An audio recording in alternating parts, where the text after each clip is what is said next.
I'm excited. Me too. How was your trip? Oh my gosh, it was like life-changing, Did you incredible. just get back? On Saturday, yeah. Oh, Yeah. that's fun. Did you stay in Thailand the whole time? I was in Manila for a couple of days. Yeah. Very cool. hmm Yeah, it was really neat. It was my first time in Thailand though, so like really opened my eyes to what's actually there. Because Hmm. no, I don't know. All of my conceptions of Thailand were like it's at least Bangkok right? Like it's dirty, it's Yeah, slummy. Oh my gosh, like no, not at all. really. Yeah, I think the only things I've really seen are like the Hangover 3 movie when they end up in Bangkok. exactly. Uh, so nice. Yeah, no, it's like I've never seen more like high-end designer stores in like a 1 mile radius of each other. Oh, really? I know Surprise. someone else that I follow who's in Thailand right now. And they were saying wherever they're staying, like the food is much cheaper. They were like, she showed like a whole dinner for her and her family. She's like, this was only $20. Which is interesting. Yeah, you can definitely like you can eat well for a pretty decent amount of money. I'd say like eating well like at Michelin star restaurants is like about the same price as eating like at organic. But then you can also eat like for $1 a meal. Yeah, that's cool. Was the food really different? Like, was there? Um, you mean like quality wise? I feel like I would go there and maybe not eat anything. Like Yeah, I'm you definitely have to pick and choose. I didn't eat any street food, so yeah. all right. Well, for the sake of respecting everyone's time, Mhm. um, why don't you share like a little bit about your story and how you kind of got started with all of this mind body work? Yeah. So, my name is Roselle, and I got started well, first I started off with nutrition, and that's kind of our bridge, right? Like how we're connected, right, through the NTA. And Yep. so I was suffering through some really, really bad mental health problems, because I'd gone vegan, and I was also in a really stressful job. I was training to be a pilot in the Navy, and my energy was shot. I got thoughts that I never would have thought I'd have, like really depressed, suicidal, and I had a feeling it had something to do with my food. And so I started changing my food, and then I started getting into the NTA, and I started doing all the things, right? Like all the protocols, learning all the supplements, eating real food, choosing to, avoid all the different vegetable oils, canola oils, etc. And then there was still a moment in time where I had experienced like this traumatic bicycle crash, and I'd known all these things, right, to heal my body. And there was a there was a period of time where I was doing everything right, and I was following my training. I was going to the chiropractor. I was going to the kinesiologist, and still there was something that just wasn't shifting. And I knew that it had something to do, well, everything works magically and mysteriously in the universe. And I had come into this beautiful world of like energy medicine and just learning the power of the subconscious mind and all the imprints that we accumulate over our lifetime, whether that's like through little t traumas, right, or big T traumas. And once I started digging in a little bit deeper and finding the ways that my body and my beliefs and my perception and the way that I view the world actually impacted what was showing up in my body, this is when German New Medicine trickled into my field. And I have not looked back since. And it is the one thing that was actually the missing piece in my puzzle of healing um, my adrenal fatigue, my chronic pain, my chronic like shoulder pain that just no matter what I seemed to do, it never went away. My like depression and like trying to finally understand like what the hormonal changes were through that and why I was feeling that way. And yeah, so that's my story. I love that. Yeah. And I think that, you know, as women, you know, who are trying to conceive or have gone through losses, or maybe just eventually want to conceive, I think the emotional and like the mind body and like what you think and what you tell yourself and your beliefs are a huge part of, you know, being able to get pregnant and stay pregnant that is not addressed at all, you know. And it's, you know, we have amazing, you know, people that help you at the cellular health level and, you know, even like building back your metabolism and all of that. But like, there's still another piece because the mind and body are one. So we're only like, you know, healing half when we're focusing only on the body. And Right. I've really like seen that connection personally, like really in myself. I personally had a miscarriage in 2018, knew nothing. I was a teacher, and it was very traumatic, and like I hemorrhaged. It was a horrible ER visit. Then went on, couldn't conceive for like over a year, and they told me I had fibroids and I would probably need IVF, and I was just like, no. So like I started training to be an NTA, an NTP through the NTA, and just started like putting everything I was learning in place and got pregnant on my own. So then I really like, you know, started my business and like was teaching everyone how to like heal their metabolism and like, you know, getting down to the cellular level and supporting your energy within. And like, then I had another miscarriage. And this one was different because it was a missed miscarriage. So like my mind, it just showed me so much how much my mind and body were like disconnected. You know, like my body didn't even realize what was happening. And I went for a scan at 8 weeks. They told me the baby stopped growing at 6 weeks. And then weeks, I wanted to like let it happen naturally. Weeks 9 and 10, I had like the most severe morning sickness. So like that's just like how out of tune my body was. Like it didn't even recognize I was still like producing pregnancy hormones. And I was just like, there's a missing piece because like I've done so much healing, and you know, like all my symptoms are gone, my resting like pulse rate, my heart, you know, like my basal body temps are good. And so like this doesn't make sense. There's a missing piece, you know. And that's kind of how I stumbled upon German new medicine. And like then a lot of things just like really clicked. I was like, holy shit, holy shit, holy shit, you know. Yeah, yeah, exactly. And so when you stumbled upon the German new medicine, what exactly were you like, whoa, that actually makes sense, that connects. Well, the first thing actually was someone mentioned they used it like for their kid, like their kid had something. So my Mhm. son had eczema. So I looked it up. And it was right when I first went back to work after I had him, and he Mhm. got severe eczema. And it was because of a separation conflict. And I was like, wow, that's like it makes sense, total sense. And then when he stopped, I was a teacher, so I was off for the summer, and his eczema went away and it didn't come back, you know. So I was like, oh, that conflict, you know, like healed. And then it wasn't until I started looking into like fibroids and loss conflicts and looking into like other ovarian issues with like gender conflicts. Like I've had a ton of those in my early 20s. And I think just the loss conflict, like with my miscarriage, and then my first miscarriage, my grandfather died while I was pregnant, and he was like my dad to me. And I miscarried 2 weeks after he passed. So like all these things just like kind of started making sense. And then during this pregnancy, the day I found out I was pregnant, this like family feud happened. And that day, my mom and my husband's mom both told us that they weren't coming to our Thanksgiving, even though we were hosting it. And that was like shocking to me because I've never spent a holiday without my family. And then we found out we were pregnant that day. And then I think that was like kind of like my own loss conflict almost, because I was like, you know, anticipating my family not being there. And I ended up not talking to my mom for like 2 months. And you know, the miscarriage happened during that. But yeah, just lots of things.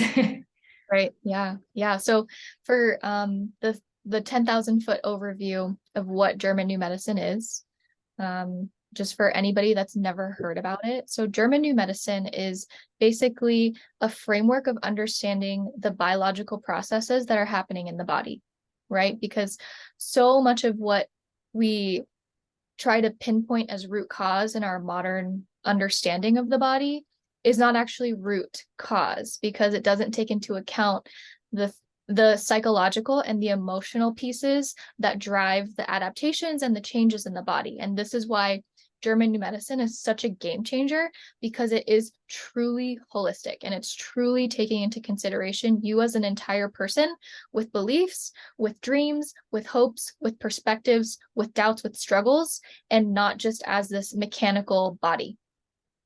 Okay, so German New Medicine is, again, it's a framework of understanding the body. It's not necessarily a type of treatment, but it helps you identify where you need to implement a specific kind of treatment, right? So in the case of, for example, the loss conflicts that we're talking about in miscarriages, when Meg had her loss and she felt like she couldn't do without something, right? And she was like, oh my goodness, I don't know how I'm going to handle this. I don't know how I'm going to, deal with this problem. Her body made the change, and her body was like, okay, she doesn't feel safe enough to carry this child. She doesn't feel safe enough to be in a situation to where she can allocate nutrients, allocate resources with her mind and with her body to carry this child.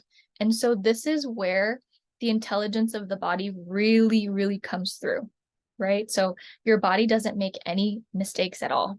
And it's always just responding to your subconscious perception of the world around you.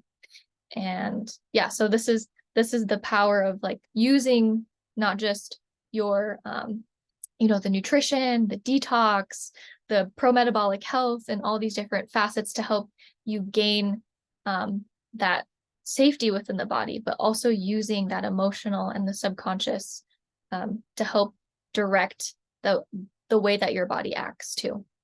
Absolutely. Yeah. And I feel like it's having a miscarriage puts you in a very vulnerable state, and therefore women have a hard time sometimes acknowledging that there's they play a role in the health of their body. And this isn't to play a blame game and say you caused your miscarriage, but a lot of times women just want to pretend like their body doesn't have an impact, and it 100% does. And I think if we can move forward and just kind of take what we're learning and be better in the future. In 2018, like I didn't know anything, and now like I've realized like my body was like couldn't in addition to like losing my grandpa, I was eating like I was on macros, I was like very underweight, like doing HIIT exercises, coffee before breakfast, fasted workouts, like go lifestyle. Like my body couldn't possibly grow a baby when it was just trying to like keep me alive, and this is what I try to emphasize with all of my clients. I'm like, you have to have safety within the body and an abundance of energy. If you don't have those things, it's like, like it can't happen, So I think if we can be open to learning and growing, then, we can truly heal. Right. Yeah. Exactly. So let's talk about femininity a little bit, because I loved our brief conversation about it. Yeah. How can that kind of relate to, hormones and female, like overall health?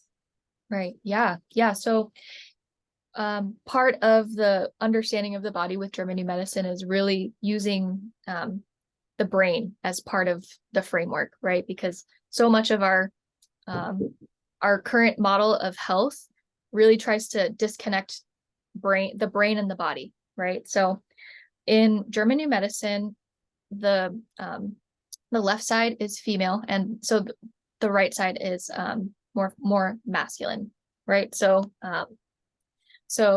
on the left-hand side, you have more of like the estrogen release, right? And then on the right-hand side, this is more of the testosterone. So you've got the left-hand side, which is the feminine. The feminine's like her main role as a, a female being, a female organism, is to produce offspring, right? So her territory, in a sense, and I'm using this word territory because this is how we describe the conflicts in German New Medicine. But her territory is her sexual reproductive capacity. And a male's territory is his like actual physical territory, or what he considers as his own, right? Because the male, the biological male, is supposed to be protecting and providing and securing his territory for his feminine being so that they can create a family and reproduce. So anytime you have a woman that is more so in her masculine energy, she is single-handedly lowering her own estrogen, right? And anytime she is either lowering or even raising her estrogen, right? If she has some kind of sexual frustration or sexual conflict, her estrogen levels go up. Okay, so a sexual frustration or a sexual conflict could be something like, oh, I like no man wants to like have children with me, or all the men that I've been with have like somehow cheated on me, or somehow, all these different emotions and beliefs that we pick up just based on our experiences over life. So that can affect our estrogen levels. And then we also have societal programming, right? That forces us to move out of our feminine energy, again, thus influencing our body's natural estrogen production, whether it's decreasing it or increasing it. So the more that we try to embody these like masculine traits of like aggression, or like the whole boss babe movement or the hustle culture, right? This is really putting us out of that leaned back feminine energy and into that aggressive go go go masculine energy, and that can absolutely affect your hormonal status, and it does affect your hormonal status in the framework of German New Medicine. Yeah, I love that. And I think, our culture just breeds that, the feminist movement and everything, and Right. Feminist movement is like actually not a feminist movement at all. yeah. But yeah, so can we talk about some like an example of some of the conflicts that would affect we kind of touched on a loss conflict, but could you kind of go into like what actually happens? Like for me, for example, I experienced a loss, like, where I perceived my mom as being gone. So then like what would begin to happen there? Yeah. Okay. Yeah. So there would be a change in the tissue, right? So again, this just goes back into like the overview of German New Medicine, right? So there are three different kinds of things that can happen in your body depending on how you perceive it, right? So you can either have like a loss of cells, right? So that can be considered like an ulcer in this case. Or you can have a buildup of cells, and this is usually what we call like a tumor, or like a cyst, right? Or you can just have a change in function. So this change in function can either like decrease, let's say like thyroid hormones, slow down your metabolism, or increase your thyroid hormones. So increasing your metabolism. And all three of these different conflicts are basically there to help you process the situation better, right? So in the case of this loss conflict, right, you are degrading cells, you're like losing cells so that you can build back up stronger in this sense, right? So you're decreasing the amount of uterine cells, you're decreasing the amount of things that can actually hold the pregnancy, so that the next time you experience this exact same situation, you'll be able to withstand it. And that's why you have the miscarriage. Got it. So then once you process it, then it will, your uterine lining will then be stronger. Yes, exactly. And that's specifically for the cell loss, right? Of the three different kinds of conflicts that you can have, or the three different kinds of tissue adaptation that you can have. The loss is meant to build you back up stronger the next time. Got it. That makes sense. And then how would that eventually lead to something like, cysts or fibroids, things like that? Yeah. So in terms of like the cysts and the fibroids, usually the buildup of cells, this is more so to help you process it in the moment versus like building you back up, further down the line. So it could be like, okay, she needs a little bit more of this hormone, or she needs a little bit more of these tissues. So we're going to create this cyst, or we're going to create this extra bulb of tissue so that she has those extra resources. And then once you've finished, having that conflict or that struggle internally, or, your environment's changed, you've made peace with everything, right? Because that's the key. Like, you making peace with the situation is what stops the tissue growth or the tissue loss or the function loss. And that's when you have all the shedding and the bleeding, and it seems like it's getting worse, but it's actually just part of the healing process. Interesting. So that would be for like a loss conflict, and that would be related to like cysts. PCOS would kind of be under that, correct? So here's the thing with German New Medicine, because there's so many different blanket labels for a bunch of different symptoms, what you look at and what I look at for every single person is not the diagnosis or the label, but the symptom. So exactly whatever symptom that is having the most effect on you, that is what we work on, because the symptom is going to show you exactly which tissue is being affected, and that's going to show you which conflict is actually playing. Whereas if you have like a blanket diagnosis, even for like IBS or, PCOS is a really good one, because there's so many different symptoms there and it just gets lumped under one thing, but there's something specific that conventional medicine hasn't been able to identify. So can one shock conflict begin multiple separate biological conflicts? So like, could something happen and it could be a loss conflict and a separation conflict and something else? So then that's why you would get all the symptoms from one conflict though. Absolutely. So you can have multiple conflicts or multiple biological programs running at once from a single conflict, right? Because this is the thing, it's just based on your subconscious perception, right? Like, you have zero control over what what program is playing out in your body. It's all just based on, like I've been saying, like the beliefs that you have, the values you have, the things that you place a lot of your energy in, right? So if it's something that really concerns you, then you will definitely experience some kind of conflict around that specific tissue.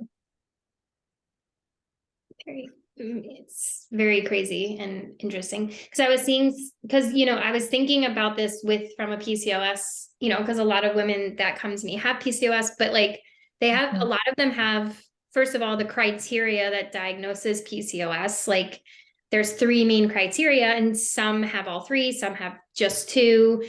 And then there's like other things that come with, like, some women like, gain weight very easily and some don't. And some women have the unwanted hair growth and some don't. And some women have the cysts and some don't, so like there is a commonality, and like there's like probably an umbrella of different symptoms that a lot of them have, but they're not always all the same across the board, Exactly. And that's why how they're perceiving. Yeah. Yep, exactly. So is there a way to, oh no, go ahead. I was gonna say, the symptoms will show you exactly what conflict is playing out in your body. Right. Okay, that makes sense. Mm-hmm. So I lost my train of thought. So when you work with someone, you ask them like all of their symptoms and you identify the conflicts with those symptoms. And then you have to like kind of talk through to figure out, what it potentially was that Mm-hmm. caused it. Mm-hmm. Mm-hmm. Yeah. And it's a real art form, right? Because the way that you ask the question, it also can't be um accusational, right? Because it's really difficult for the subconscious and for the ego to accept that, it's playing a part in what's happening, Right. especially if you've been suffering through something for so, so long and you have, like all um, these sayings in your head, maybe of like, oh, there's just something wrong with me, right? There's, um, I can't figure out why everybody else gets to, live a healthy life and I can't. And it's a lot to confront when you realize you're playing an active part in what's happening in your body. Yeah. I think too, like I actually like was thinking of making a post on this, but like women struggle to conceive and then they get thoughts like that in their head and they get like, and I did it myself, but like you're like, why is it not happening for me? I eat healthy. That person eats McDonald's. You go online, you get triggered when you see someone in a Facebook group, but like all of that is your subconscious like looking for evidence to, like just you know confirm that belief, like you've now made this belief and now like you're just looking for evidence everywhere you go and it just makes the belief like stronger and stronger and stronger, that now it's just like, well, yeah, your body feels infertile because you have this belief now that you're just infertile, you're not going to get pregnant. Doctors maybe have told you this, maybe you have like bad, poor results on lab work that makes you feel like you have no other options. And then also like going into fertility Facebook groups where they see women recommending horrible ideas, like they're not dying, like just recommending like try this, and they're just like doing all the things and nothing's working. And I think it's really important to like be asking how are our beliefs like really serving us, and we Exactly. can change our beliefs, you know. Yeah. It's not easy. It's a lot of, right? Because you have so many different other um, beliefs built upon each other too. And that's really the process of, like this work is how am I going to act differently based on this new belief that I have? Because that's really where the work is, right? Like I can tell you all this information. You can look up all this information online, but how are you putting it into place and how are you taking the steps actively in your every single day life to reaffirm this new belief? Yeah, And that's where the work is. it's a lot of work, but it's, it can be just completely life changing. Yeah. So, could you talk a little bit about how you help people move forward once maybe you identify a conflict? I know you said they have to like kind of make peace with it, but what kind of like would that look like?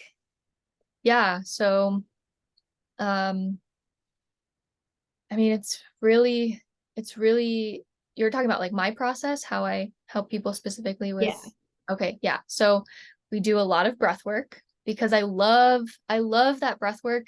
You don't even have to like talk about things. You can just process it with the body through like breath and the sound and, just like deep, deep, deep tissue body processing. Um, and then we still do a lot of question and answer talking.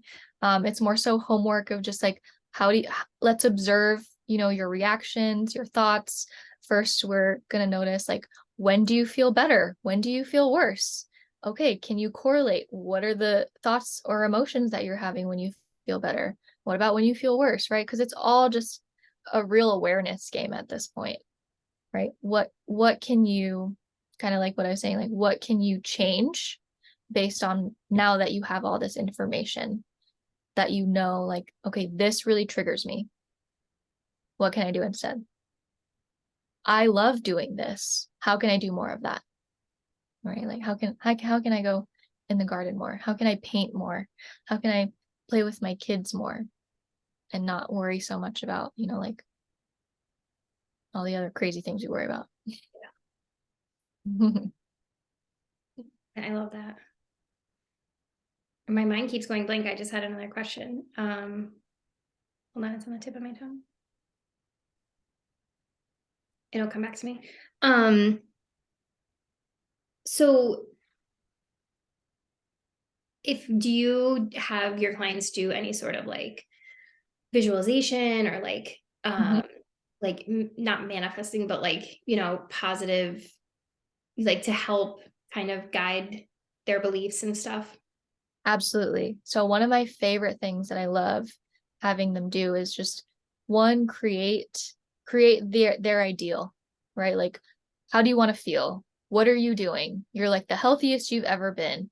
You're traveling, whatever their dreams are. How does that feel in your body? And can you tap into that more often than not when you have those thoughts of like, oh, I don't have any energy today. Oh my gosh, here comes another migraine, right? Because all of like those habitual neural pathways that bring you back into those symptoms of like, I'm broken, there's something wrong with me. I'll never be as active or as good as blah blah blah. Um, those thoughts need like a pattern interrupt. And so creating that vision that you can consistently tap into, and right, that's not to say that that has to be your only vision forever. It's ever evolving, just the way that we're ever evolving. But just giving them something, at least like, imagine yourself 6 months from now. What does that look like? Like if everything was amazing and you got everything you wanted in this moment, what does that look like?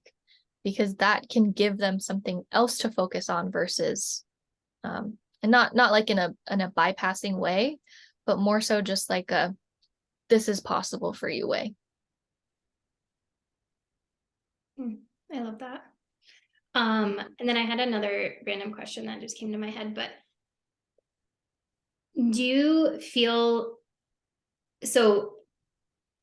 I was in this training and this person was saying how there's the idea that you could have like innate, desires and then, non innate basically. And she was saying how like the innate desires are like your actual core desires internally. And then the other desires are basically to meet a need, like being accepted by your community, being whatever that is. And how when you set a goal that's only externally motivated, it can be much harder to obtain.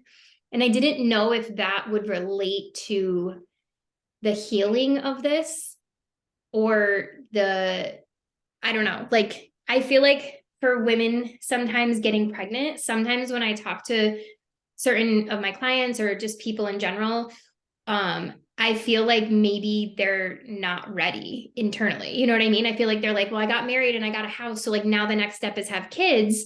But I feel like maybe subconsciously there's things that they still want to do, or there's benefits to not having a kid just yet. So like they're subconsciously like blocking themselves from actually doing the things they need to do to conceive, if that makes sense.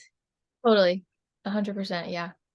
So do you feel like that can impact like healing through German new medicine, or just even like not being able to obtain those types of desires because it's almost like you're not recognizing or being truthful, with yourself? Yeah. Oh, this really hits home like a lot, like very recently. Um, but basically what I love to tell people is that your body is always listening, right? Every single thought that passes through your mind, like whether or not you choose to follow them or not, um, right? And usually if it's um, something that fulfills one of those innate desires that you were talking about, um, your body will prioritize that for sure. So in a sense, yeah, I think it can impede the way that your body will respond, right? Because it's always listening to just whatever you choose to give attention to. Right. Yeah. But I feel like sometimes it's something that people feel like they couldn't even say, and they might not even like have it as something that is like words that they could communicate effectively. It's just something like internally, like, well, I will have to give up this. I won't have this money. I won't get this experience if I have kids now, or maybe never. And but then it's kind of just like, but if I don't, then like my husband will be upset and my family and everyone's going to ask me like, when are you having a kid? When are you having a kid? So it's almost like that's just what you do. You get married, you buy a house, you have a kid, and I think that's like changing a little bit, as time goes on, but I still think there's a lot of that, acceptance, like, oh, good, you have the house and the kids and the husband, so you're good. Mm-hmm. So it kind of like forces this thing on women that maybe maybe they want, but maybe it's not like, Now. yeah, maybe not now, or maybe it's not like top priority. But then I meet women who are literally like, I'll do anything to have a baby, like, it's, yeah. So, but I was just thinking how those people, if they're not even like in touch with their subconscious, it could potentially even be more difficult to pinpoint, conflicts, or pinpoint when stuff, actually upset them. Right. Right. And that, again, this is why I love breath work, because you can have visions in the session that you didn't even think you wanted, or that you didn't even think existed. And you're just like, whoa, I just had a moment where, like my entire life has just done a complete 180 just from this one session, because I was finally able to process something and like be honest with myself of what I wanted. Yeah, that's so crazy. Yeah, I could talk about this all night. So interesting. It's so interesting. Oh, I have one more question. I know what it is now. Do you find that people that do have more occurring big T or little T trauma from maybe childhood, do you find that they experience symptoms and disease more?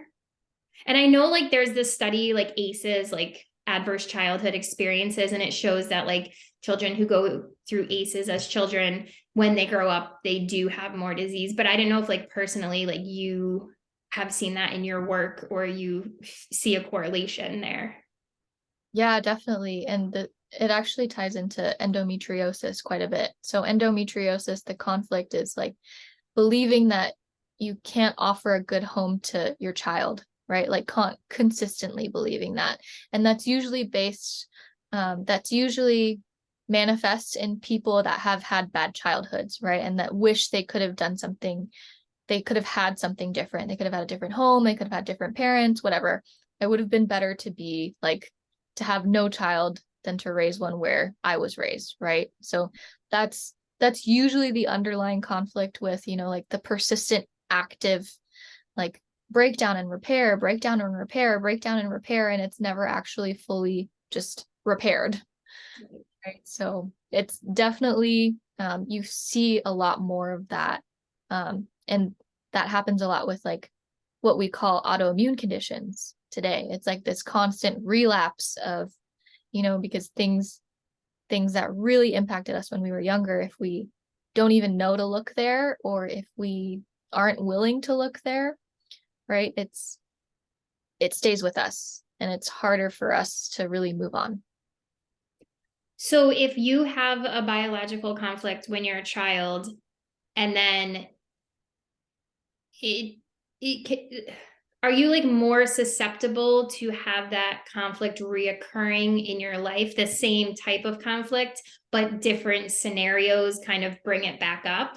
Or like once it's healed, would that be like a non-healed conflict? If that, like, for example, my son was a C-section baby, kind of last minute. Then they took him, so he was separated from me. Then he had to go to the NICU. so, probably separation at birth. And then he had the separation when he went to the babysitter. But then just like last week, we went to go to the library. And a couple months ago, we were at the library and I was getting books and he said he wanted to run. And I was like, well, I'm going to be here. So if you run away, you might not be able to find me. And he chose to run away. So I just let him. And then I went looking for him and he was in the main aisle of the kids section of the library, like bawling because he couldn't find me.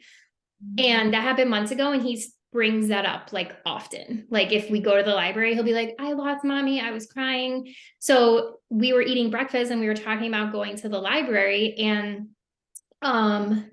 I noticed he had like an absent seizure, which he's never had before, but he was like looking at me, but like not there. And I was like, that was really weird. And so I let it go. And we were talking about the library. And then he had another one at the library.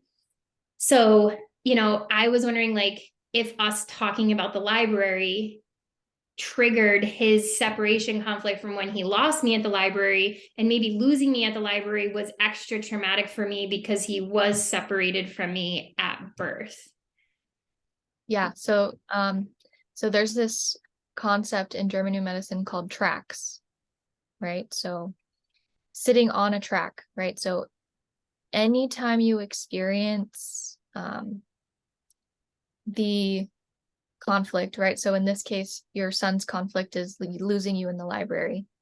And anytime he's around the library, he hears the word library, right? These are all tracks to that original conflict where he freaked out, right? So in the case of the C-section, it definitely might be another track to that.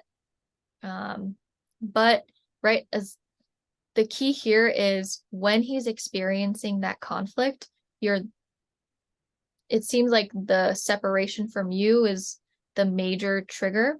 So once he's like come into that place of like, okay, I'm good, my mom's here, really validating that you are there and that he's safe and that you're with him, and that, even if you are separated for whatever period of time, that you will be there, and that, just give him that reassurance that you are there. Right. Yeah. And that will undo any of the tracks, right? The word library, talking about the library, being near the library, seeing books even in your home could be a track for him, right? Because that's like the environment he had that conflict in. Mm-hmm. Even maybe even like the smell of the perfume that you were wearing that day could be a trigger for that too. So I would even recommend or encourage you to like bring him to that spot where he felt scared and like that major breakdown, and just like be there with him and show him that he's actually just fine. Yeah. Mm-hmm. Yeah, it's very interesting. I knew the separation because of the eczema when he had it from the babysitter, but the absence seizures, when I was looking it up, it was saying it's usually a separation conflict paired with a motor conflict. And Yes. in his C-section, the reason I had to have a C-section was because he was stuck. So Yes. he was stuck, and they literally had to, like, when he came out, he was a cone head, which is not common for a C-section. Usually C-section babies have perfect little heads because, but like I was so far in my labor, he was stuck. So I was like, he was stuck and like couldn't escape that. And then they took him away from me and he was ripped out of me and taken away. And then I didn't get to see him for like 8 hours because I had a C-section. So I couldn't walk to go see him in the NICU.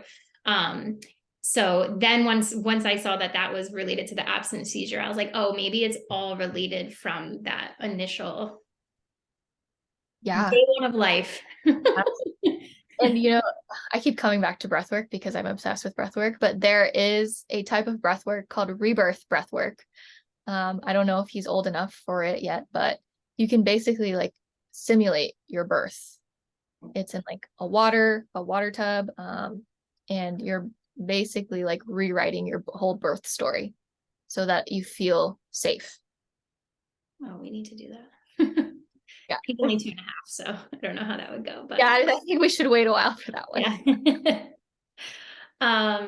No, it's all interesting and so powerful. And I wish it was talked about more and available more for people. Because I think it could, change the lives of so many people. But the work you do is amazing, and I'll just try to share what I know, point them to you. If you have like a minute, I could open, there's not too many people, but we could ask if anyone had a question, maybe. Yeah. If anyone has a question, you can drop it in the chat. Mhm. Even if it's like a symptom that you don't know, a weird symptom that you're having. I was just talking to someone earlier today, and she was like, I think I have rheumatoid arthritis because my knees ache so bad. I'm like, self-evaluation, girl. Evaluation. Yes.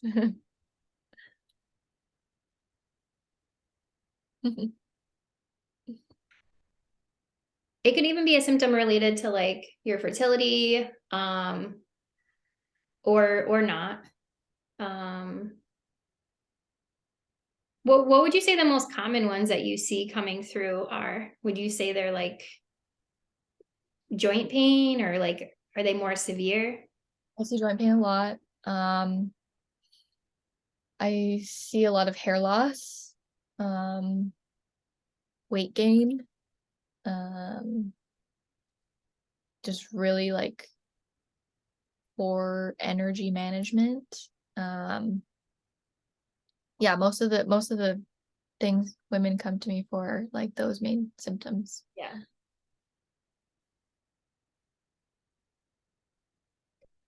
All right. Well, no one wants to get on the hot seat and figure out their conflicts.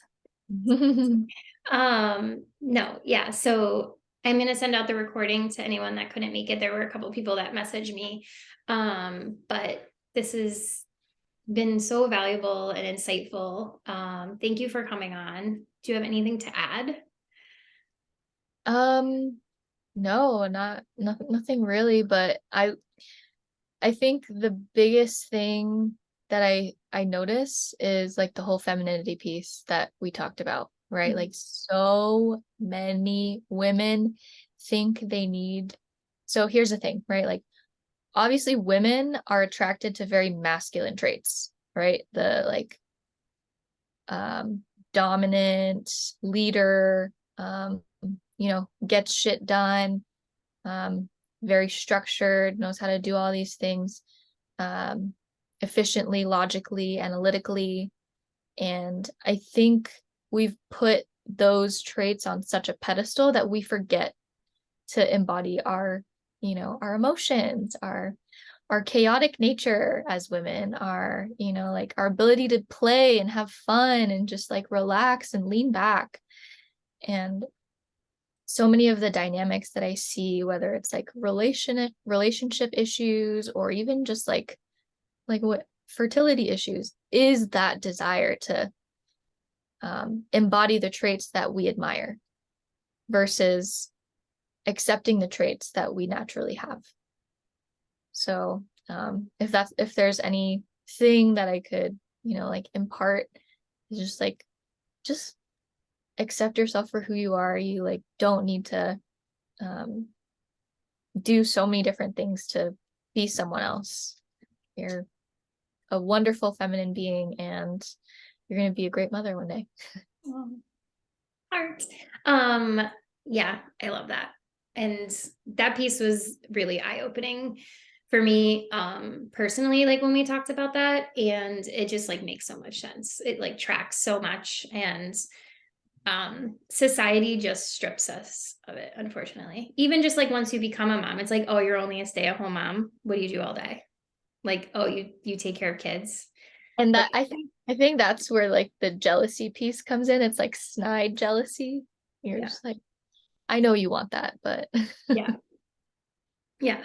Even like myself, like I have this fertility business, but like I was a teacher, and like people were like mind blown that I, you know, gave up a teaching job that I was tenured in. I would have had, a retirement through a pension, and they're just like, you just like, so if you like went to go back to work, you'd have to get like tenured all over again. Like you just gave that up. And I'm like, yeah, like it wasn't serving me. Like I went back to work for 6 months and Carter went to daycare and I was like, I'm not having someone else raise my son for me. Like I would come home every day and she would be like, he learned wheels on like the wheels on the bus go round and round and he learned this color. And I'm like, that should be me. Like I'm teaching other people's kids and you're teaching mine. I'm like, this is ass backwards. So, you Yeah.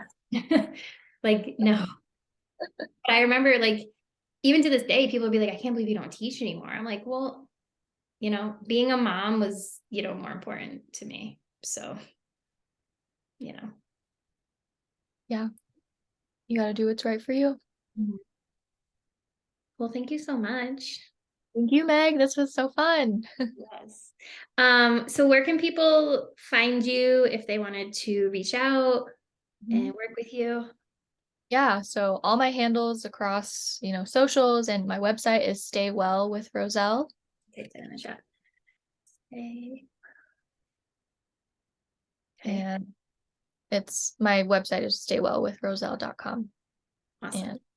And mhm, that's where you can find me. Come say hi. All right. Well, thank you so much and have a good night. You too. All right. Bye. Bye.